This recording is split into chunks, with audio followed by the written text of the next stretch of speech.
السلام عليكم ورحمة الله. مرحبا بكم معايا في قناة كويزين إيمان. اليوم مرحبا بيا عندكم. بنتي اللي كانت قبل كتشارك معكم أي حاجة طيباتها.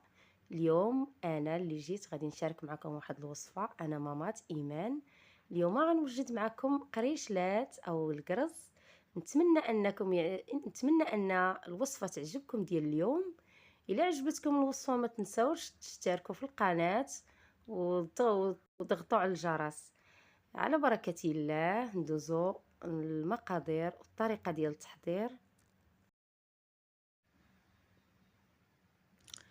إذن على بركة الله دابا ندوزو للتحضير.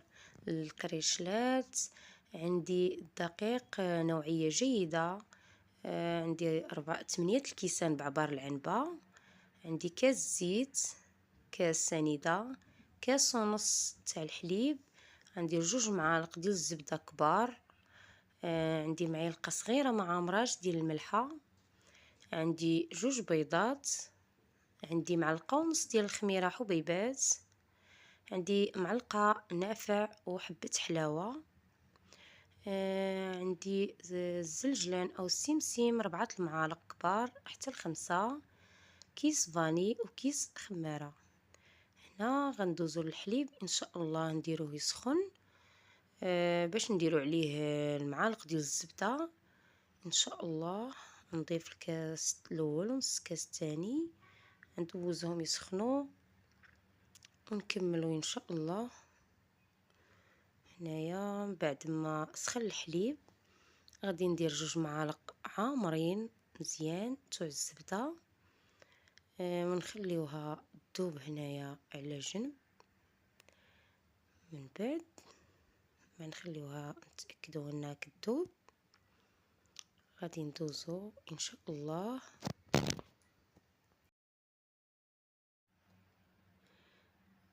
بعد ما وضعنا الزبده والحليب نديروهم على جنب، ناخذوا الاناء اللي غادي نعجنوا فيه او القزعه. غادي نديروا الدقيق نوعيه جيده، عندي بعبر العنبه، عندي 8 الكيسان عامرين بعبر العنبه. غندوز دابا باش نحضروهم.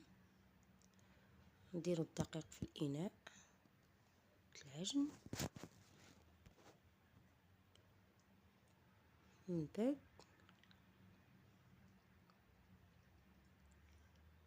نديروا الزيت مع الحليب والزبده اللي درناهم على جنب باش نجمعوا العجينه ان شاء الله. هنايا من بعد غادي ناخذ كاس تاع سنيده، نديرو هنايا الخميره، عندي معلقه ونص ديال الخميره، من بعد نديرو كيس الفاني، غنديرو كيس تاع الفاني، من بعد نديرو كيس ديال الخماره من وزن 7 غرام، نديرو الزلجلان، نديرو النافع وحبة حلاوة معلقة، ندير معلقة صغيرة مع مراج ديال الملح ونخليها على الجنب حتى للتالي، وغادي نضيفها حتى نمزج السمسم والدقيق. وهنا عندي اصفر بيضه للدهن، وهنا عندي بيضه كامله وبيض البيضه ديال الصفر ديال البيضه اللي خليته للدهن.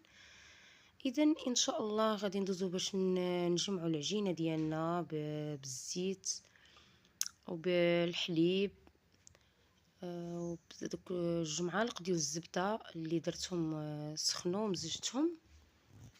هنا غادي نجمعوا العجينه كما كتلاحظوا. الا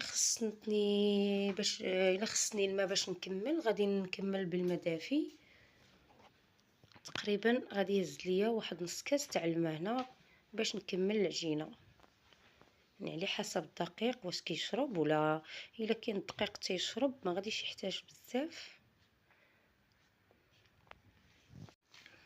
كنجمعوا العجينه نخلوها مرخوفه شويه، ماشي نقصحوها، تبقى شويه العجينه ديال الكرز باش تجينا خفيفه وتجينا رطبه. هنايا غادي نكمل بالماء، يعني ما غاديش يحتاج ليا الماء بزاف.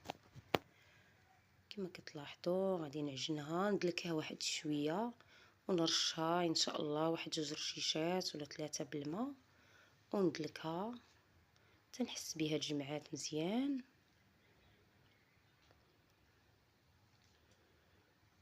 نكمل العجينه كما كتلاحظوا. هنا كما كتلاحظوا جمعت العجينه خفيفه. اذا غادي نديرها هنا باش تخمر، نديرها في هذا الاناء. بعد ما جمعتها ودلكتها شويه رشيتها بشويه الماء، غندير ليها السلوفان ونخليها تخمر.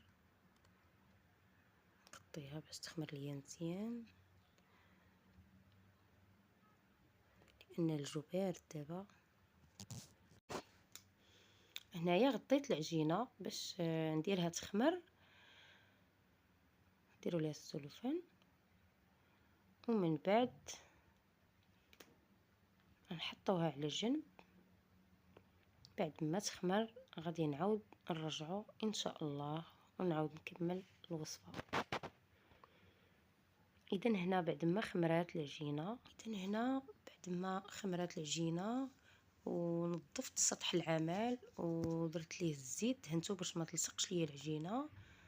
نقطعوا العجينه دابا باش تخمر المره الثانيه. نعاودو نقطعوها قطع صغار. بسم الله على بركه الله. نقطعوا قطع صغار كويرات، يعني يكونوا متساويين باش يجيونا حجم واحد. نقطع كره، نزيدو كره اخرى ان شاء الله.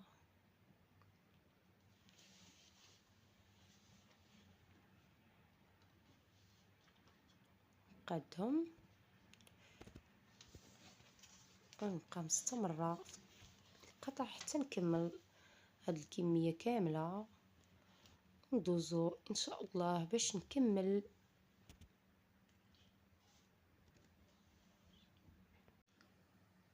هنايا غادي نقرصهم، ما نخليهمش يعني واقفين ونقرصهم غير شويه.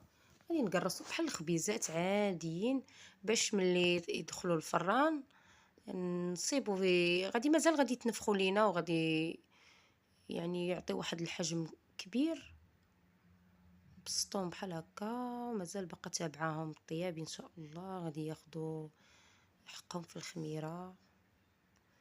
بسطهم بحال هكا، نقادهم ونستمر حتى نكمل الكميه كامله تكراس. هنايا غادي نقادوهم باش ندوز نصيب اللاطه الثانيه. بسم الله. استمروا كيف ما العاده، يعني الطريقه كلشي كيعرفها.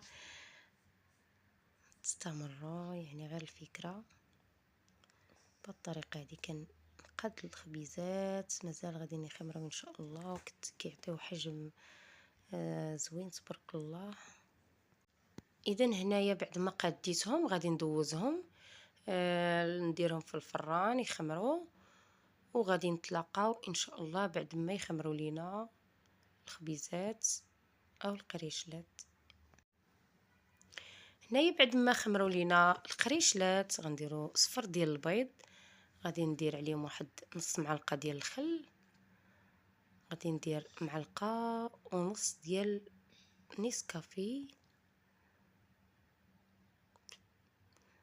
نزيد مازال نص معلقه. هنايا غادي نخلط، ما غاداش تكفيني، غنزيد مازال واحد نص معلقه باش تعطيني داك اللون اللي بغيت. اذا هنا غادي ندهن القريشلات ونديرهم يخمروا ونتلاقاو بعد ما يخمروا.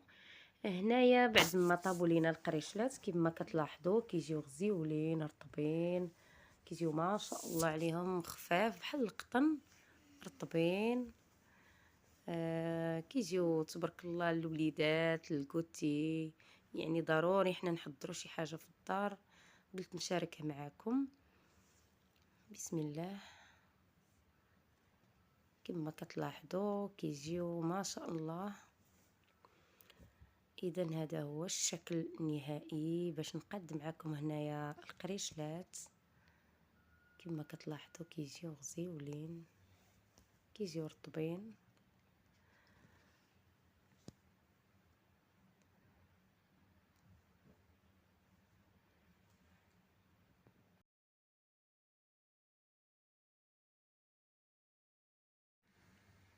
غادي نقادهم وغادي نحل معكم شي وحده باش تشوفوها كيفاش كيجي من الداخل، كيجي رطب، كيجي غزيول تبارك الله.